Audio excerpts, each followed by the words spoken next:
Matt and I met at school. I think we got detention together and got talking about music and then been best friends ever since. We were looking for a bass player because we weren't happy with our old bass player. We sort of had other things to do. And just found out that there was one of Dad's friend's daughters who was playing bass, and we went around and listened to her play, and she worked really well. They told me, that's Kate, she plays bass, and everybody would to do some work with her maybe. James just sort of started showing up to practice, and he's been there ever since. It was just like meeting two new people, like strangers really, because I didn't know them. I didn't know who they were at all, and they didn't know who I was. And they were good friends, and they were in another grade as well. And they had all their mates, so I just came out of the blue really, so it took a while, and it was just like meeting a stranger basically. It took a while, but after, we figured each other out, I guess, and it sort of, went from there. Well, there's not much to do in Rockhampton, so just giving ourselves something to do, make our own fun. There was a sports function at the school or something like that at the uni, and at the time it was Matt and Nick, and another mate of theirs playing bass, and I was at the table at the awards anyway, and they told me they were playing, so I'll go and check it out.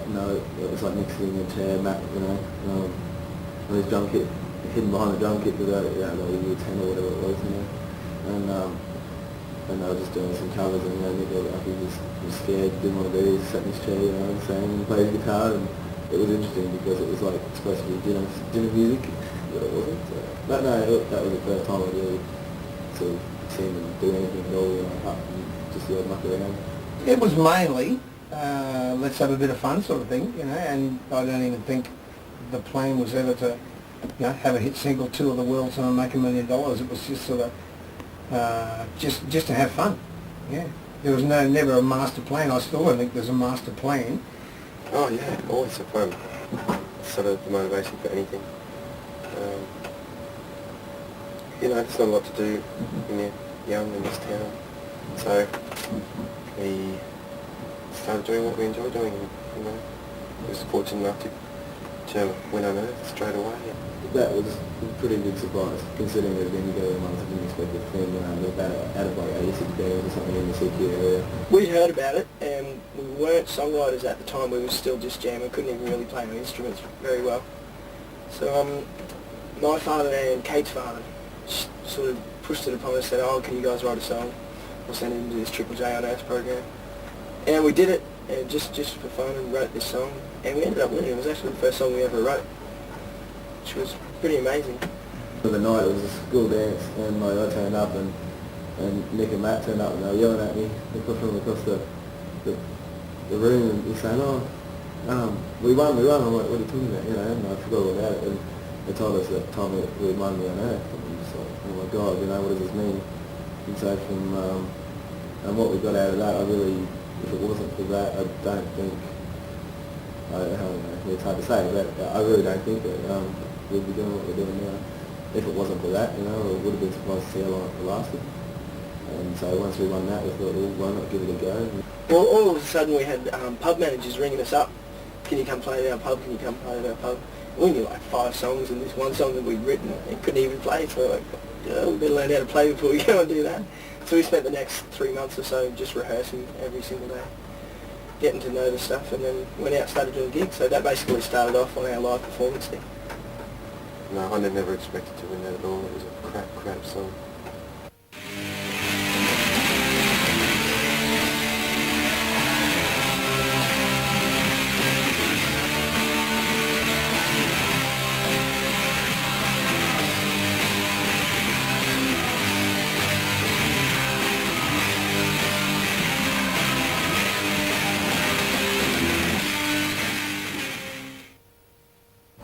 We were looking for a name for On Earth. We need to get a name straight away because it says to send the entry now.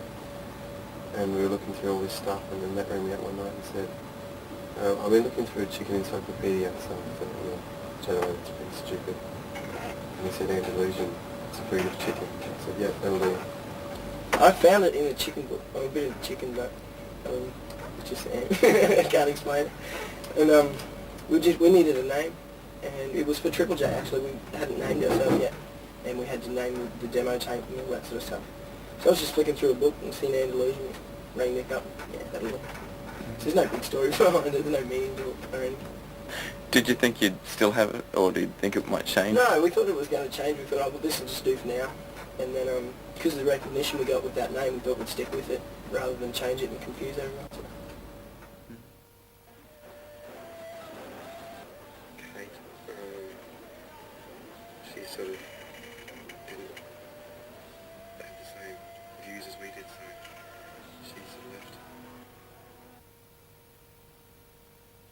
It got to the point where our music was changing, I think, and it came down to musical differences in the end. Like, everyone wanted to do different things, and it was just colliding all the time. And you can't, if everyone's not having fun and enjoying what you're doing, you can't do it. It just doesn't work. And I think it was getting to the point where we wanted to do other things, we had other ideas, and yeah, leave it at that. Me and Nick get into a lot of rap and hip hop and a lot of different styles other than alternative as well, and she just wasn't into that sort of thing. Wanted to do her own stuff, and she liked to sing a lot, and really wanted to concentrate on Nick's vocal, because it was just the style of music we were into with the male vocal, nice deep voice, and it just didn't suit her, and she wanted to lead. So. I think once she left, because she had a lot of input into some of the songs, you know, and a lot of part in them, a big part of it, either vocally or anything like that, and it became a point when we lost a female vocalist.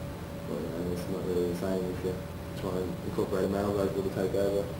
And so we sort of pretty much ditched everything. Like, and we've got it all recorded still, you know, it's all on CD still, but yeah, I think once she left, when we got Pat in, it was like, well, you know, this is a changing point, and it was a changing point, because our music changed big time from there.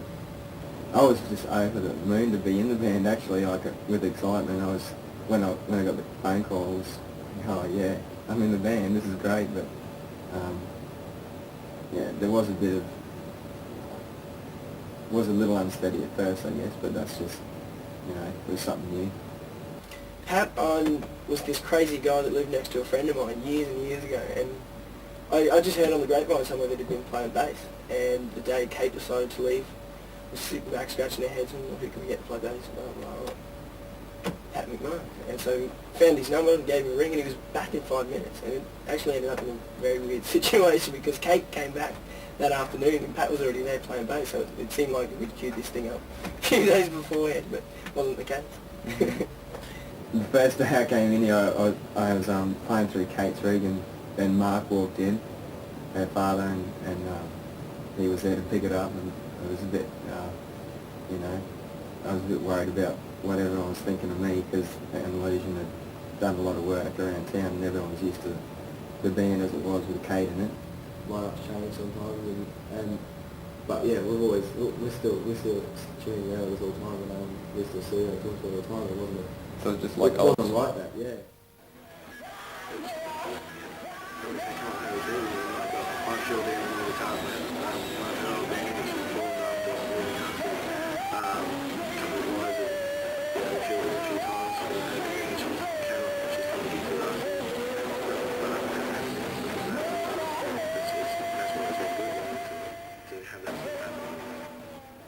Andalusion stuff is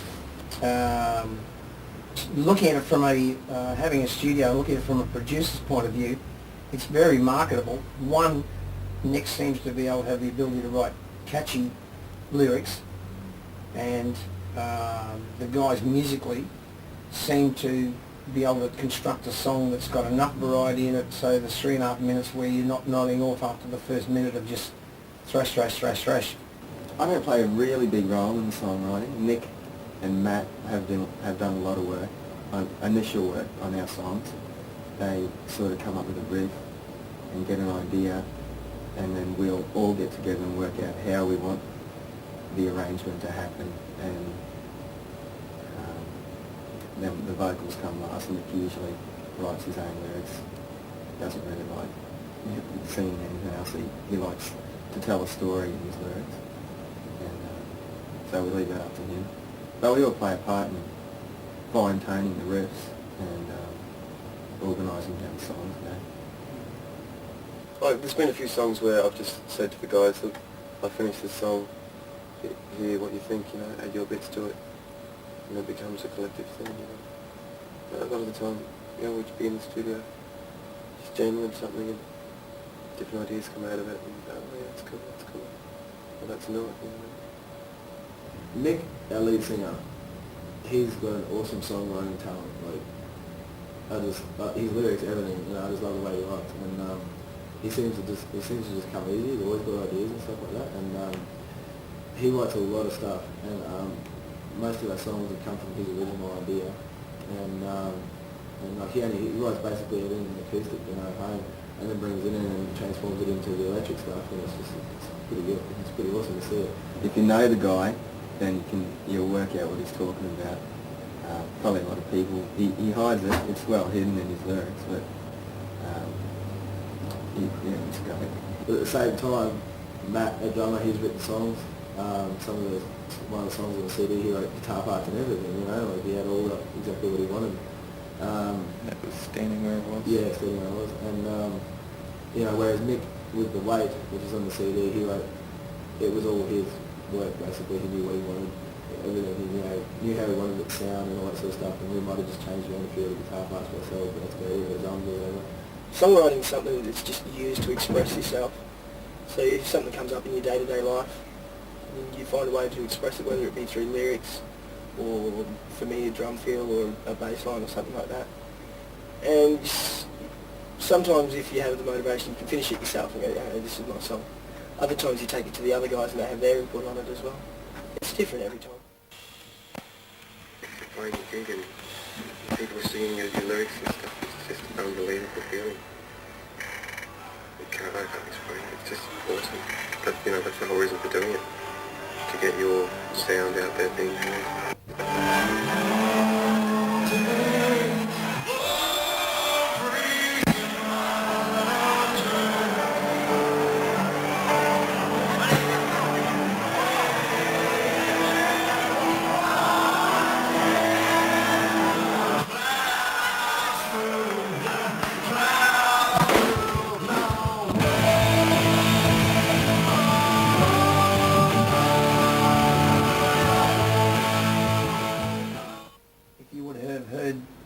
Probably the stuff they were writing 3 or 4 years ago, like the guys are that embarrassed they don't even play that now, because their writing has become more efficient.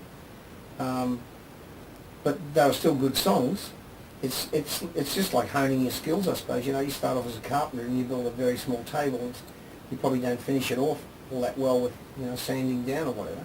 These days the guys seem to write the songs and then take it to the next level where they all get together. If Nick, for example, writes a lyric or a guitar riff, the guys get together in here, then they might spend days, weeks working on the song before they'll put it out to the public till they're happy with it. There is a factor that we've noticed with regional bands, is that they seem to be a lot more dedicated. They seem to be much better players because they spend a lot of time rehearsing. And when we first heard Andalusion, even though they were very young, they did have a spark of inspiration. We finally got the opportunity to do a CD and to pay it from a producer. We thought, well, why not, So we rang him, and as soon as we said, look, we just wondering if you'd like to record our CD. And he jumped at the chance. He said, I've been waiting to do something with you guys for ages. And he loved it, brought him up for a week, and they did the best week. He was the producer sent to us from Triple J for Unearthed, which was 5-6 years ago now. And so we knew he was good back then, but we were sort of young and really didn't know what we wanted, which made his job very, very hard, and we didn't understand just how good he was. And we came into some money from the government through the Regional Arts Development Fund in Rockhampton. So we basically got to pick and choose who we wanted within our budget. And we thought, well, we've worked with Chris, he knows us, let's get him and make it just that little bit easy, because we only had 6 days. So there isn't that period where we're getting to know each other and things like that. So that's the reason we chose him, but he was just amazing. Like, we confirmed our beliefs, and he's the man. He also maintains a professional attitude while he's on the job. It was fun, but he also helped us out a heap with our guitar sound. Like, at first there was there wasn't quite right the sound we were getting, and he just come in and just fiddled with a few things, and it was perfect. We've got a DJ in there, and Matt's brother, and he came in just after we finished the CD, and we're really annoyed about that because he's just added a whole new dimension to the band, and it's awesome. It's just made things just so much better, I guess. I don't know, not better, but just turned it all around, you know. And I've known the guys ever since I started because I'm Matt's brother, and they have constant practice here, which is where I live.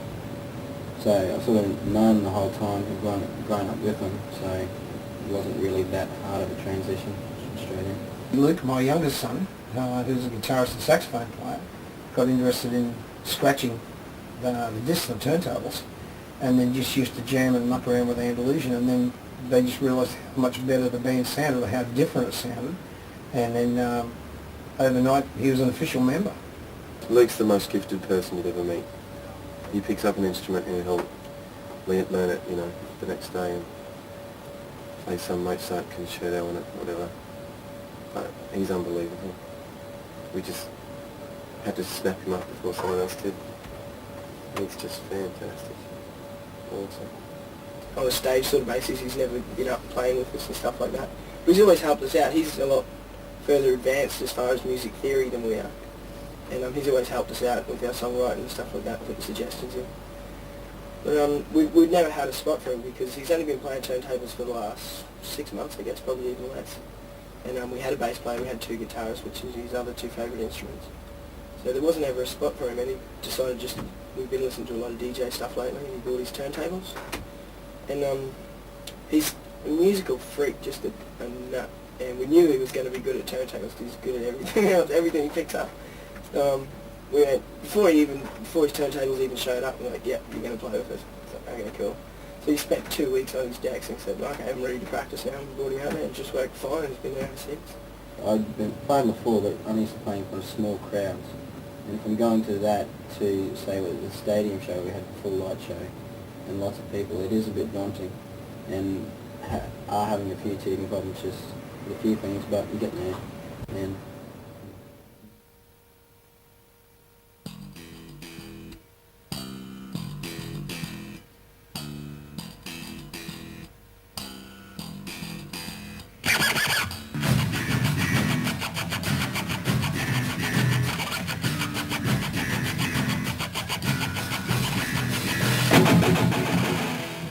on stage, it's a completely different thing. Like in a rehearsal studio, it can get pretty tense because it's pretty monotonous running over the same stuff over and over again, and you're sort of in each other's faces for 6 hours at a time, stuff like that. But you get onto stage and you see all your hard work pay off, and sort of that relief is just let go on stage, and you look over and you can see it coming out of everyone there. The Mackay Fringe Festival, the first year we went up there, was about 2,000 people, and it wasn't that we were exciting because we were supporting a big act. It was exciting because they really loved it. They got up and watched, and there were just like 2,000 people there just going absolutely apeshit over our music. So we played originals that night. Everyone loved it and got into it. The Mackay Fringe Festival, probably about 3 years ago now, with friends of ours, Front End Loader. We were on a Beef Road Massacre tour, it was called. It was the very last night. So we were all pretty worn out, and everyone was pretty low and tired, and we got up there and it was just amazing. There was probably about 1,100 kids or so just jammed into this one small space, just going crazy, loving it. We didn't expect it at all because it had been pretty small gigs the rest of the tour, and all of a sudden we just got this huge show to play. It was great. the stadium show, which was the CD launch, because of the light show, and just, it was the biggest scale show we've ever done. It's just done more professionally than most other shows we did. In the middle there. That was with Front End Loader and Scrum Feeder, bands from Brisbane. Did a big tour, went out there, and it was a fantastic hall to play, and the acoustics were just awesome. And the power went out halfway through the middle of our set. And instead of stopping and walking off like, I don't know, some bands would, we all jumped on the drum kit and started playing funky ass beats, and Paddy Mac was doing cartwheel and backflips and whatever. And we had the mosh pit going without any electricity. It was fantastic.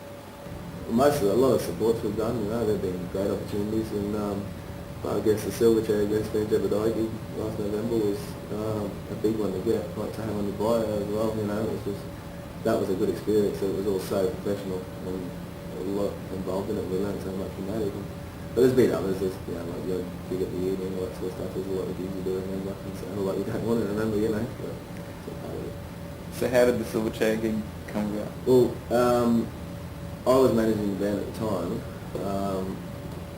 Like, you know, it was sort of self-managed band, but I was taking over most of the duties for it. And, you know, and I got sent the dates, and I heard before it was announced that they were coming through town. And with those two bands, it was Grimsby and Guitarist support. I thought, well, here we go, we missed out on it last time, let's get it this time. And I was destined to get on it, you know, because it's a big slot to get.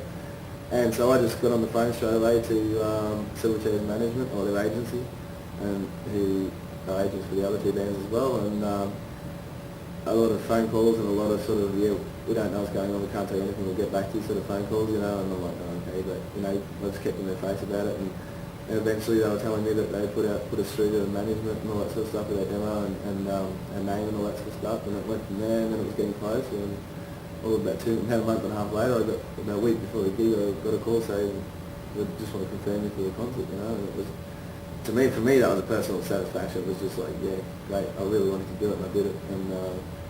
And I think it was a good day. I think he's done an excellent job, but I think it's impossible to sustain. As a band, they've got to be committed to practicing, to writing, and I know I work full time looking after them now. It's impossible for someone who's in the band as well to do other things at 100%. But he's done a good job. We've just got Angie, and she's, you know, she's just unbelievably great. She's the most amazing person, and, you know, she's just fit together perfectly.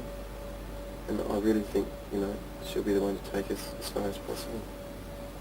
Mark and Troy Everett, who runs the Musicians Pro Shop and Toilet Studio, they had been looking for a long time. We told them for probably the last 6, 7 months, 8 months I suppose, that we were looking, really wanted to get management to take it to the next step, because I couldn't take it any further. I didn't know which way to run basically. And so they had known that, and they had been looking and looking and looking, and they gave us a call and said, look, looks like we found someone. Well, I've been doing management with bands since '96 in Brisbane, and then I moved back here, and I'm managing a couple of people in Brisbane from here. So I've had dealings with Troy and Mark from the Pro Shop, and they decided to ask me to come on board a couple of weeks ago, so we met with the guys and we decided to do it. It's working out really well. I mean, she's been with us for a week now. Her ideas are just awesome, and the fact that she's doing it, we're just sort of sitting back there, wow, this actually, those ideas, if we left it up to us, it wouldn't have happened, you know. Like, we need that person to get in and do it, you know. Who doesn't do anything else, you know. So it's just really good. They have their kind of little sort of relationship things happening with each other, but they get on so well, and I've known them for 5 weeks now, and I just think they're awesome guys. Really nice, motivated, focused, and yeah, heaps of fun to be around. The guys all get on really well together. They're very much like some of the very early bands that I used to be in. We were just sort of like a bunch of mates who used to drink together, that happened to enjoy each other's company, that happened to play instruments. And so like it wasn't a case of, okay, let's just all stay in the band because we're good musos sort of thing, you know. So that's got a lot to do with how the band comes over on stage. You know, they're all really good mates. They're not sort of thinking, oh, geez, you know, 3 more songs I can get away from these guys sort of thing, you know, because that really has a bearing on the music. It's got to, you know. And as far as the communication, playing together on stage, you know, if the drummer doesn't like the bass player, he's not going to play as well with that bass player as a guy who he respects or likes. You'll be on stage, there'll be times where you just think, oh my God, you know, it's happening, this is awesome. Everyone's spot on, everyone's together. You know, it's those times you look forward to. It's very comfortable on stage. We haven't for a long time, for about 2 years now. Never worry, don't worry about anything on stage. It's just like, it's routine in a way, and but we never have any worries as to what someone's going to do, because it's pretty well just comfortable now. So we just get up and do it, and second nature sort of thing, and everyone's feeding off each other really good now, and we all got in our heads that we need to have a tight sound and be as professional as we can, well, on and off stage, you know. And so that's what we aim to do. We work to do, and I think we do it. I still sit back and laugh about it sometimes, because everybody's so different.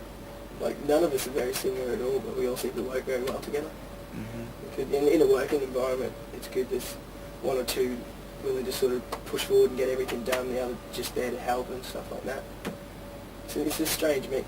I think they realise the fact that they've got something special, as far as they've got a unique sound, and there's no sort of like really nasty bickering. Like, they always have a go at James about his haircut or something. And I mean, all of my bands, there's always been a bouncing board guy within the band or whatever, or there's been a leader sort of thing. And Andalusion's got exactly the same thing. But I mean, I've seen them jump in the cars here with all the gear and take off and be cacking themselves going up the road, and they come home the next day and they're still laughing about it, sort of thing, you know. So as I said, they're really enjoying what they're doing. Mm-hmm. But I really don't think it's. I can never see it coming to blows, because I don't think anyone got the energy to swing a punch. Mm-hmm. No, just like brothers. It's, when you spend so much time with someone, I guess you get to know them inside out, and if you want to piss them off, you know exactly what to do it, but you know how to not piss people off as well. Nice one. Craving that I made us. Good shirt, mate. Oh. I would take that. I've got my leads for these mudguards. Top quality mudguards. Of love. Bit flimsy, I'd say. Check the old love covers. Flimsy as... Nick. A very flimsy thing. Nick. Untitled for carrying our gear. Put any more in? Huh? I was putting this I think your straps need to be gassing, mate.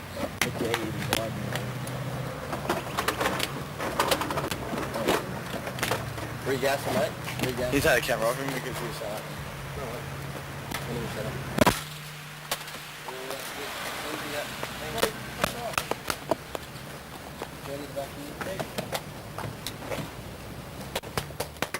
Do you admire what they've achieved? Yeah, I do. Really, and especially in a town like this, which at the start didn't support them at all. Oh, it's shocking. It's unbelievably shocking. There's nothing here for bands. Which is really sad, because there are a lot of talented people in this town. Such talented people. Heaps of our friends. And there's nothing, there's no venues hardly. There's no market for it here at all, so that's why it's really sad when, you know, bands leave and go down to Brisbane. But it's, you know, it's got to be done if you want to make a living for yourselves, because, you know, it'd be great to be known as a rocky band all the time, but, you know, it can't be done. If you said to me, describe Andalusion's position in the music world now, without being facetious, looking at it from an unbiased point of view, they're probably the hardest working band around Rockhampton at the moment. They're probably working the most. They've got an album out, blah, blah, blah. They're, let's call them the big fish in the little pond. They can stay here and become, and try and stay the big fish in the little pond. Obviously, what they need to do is move to Brisbane to go down to the big pond, and then they become a little fish in a big pond. Then they've got to swim a lot harder to become the big fish in that big pond, and then the next step from there is moving down to Sydney. It's not as easy as just moving down there. The process is a bit more involved, but probably try and take them down to Brisbane so every couple of months to break up the fact that we're in Rockhampton. I'd say within the next 12 months we'll be moving and working in Brisbane. I've been trying to get them to move south for the last year. I think we've all finally got to the stage where we're debt-free and we're ready to move. But we've got our first album under our belt now. We've got our website happening, and our bio, our package is all ready to go. So really we just need to get down south and start playing gigs down there and just get like everyone to enjoy our music, hopefully. It's a lot harder than it used to be. It's probably got, as much as I have faith in the guys, it's probably got more chance of being struck by lightning than they come and say they have to back themselves. What are those bands? But, I mean, you still get paid, you still get exposure on the journey to get to that point. Not everyone makes it, but yeah, it's pretty difficult. You have to know people and you have to be lucky. as well as being really, really good. They've got every possibility to be, I think, whatever they set their sights on, you know. It wouldn't surprise me if they turn out to be the #1 band in Australia. My goals from the band, well, to continue the band, no doubt. To have our music heard to the biggest, widest range of audience that, you know, you possibly can. For people to enjoy what we do, you know. And for us to enjoy what we're doing, you know. You only live once, as much fun as possible. To be able to have the widest audience possible for our music, to get it accessible to as many people as we can, and have them listen to it and give us feedback on it. That's probably my main goal for it. It'd be nice to have a studio where we live would be the best situation, I guess.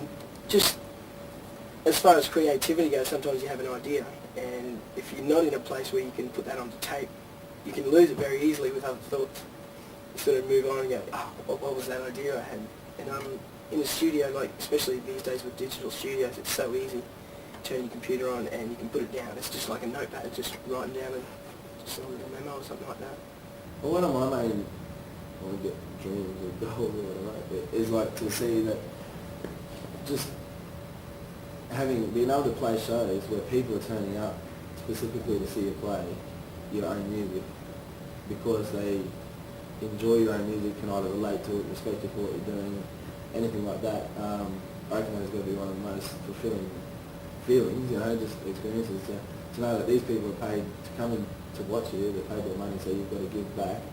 And when that day comes where we're booking gigs and people are turning up to see us only, it's just going to be something else, I think. The level I want to achieve is about as far as we can go. Like, I'd do pretty much anything to have the band known across Australia. Anyway, I know about the world.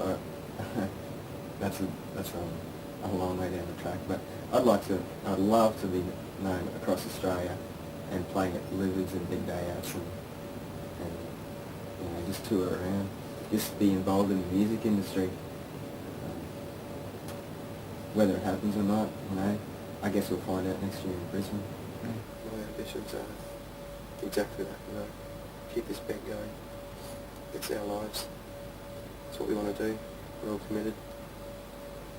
That's fine.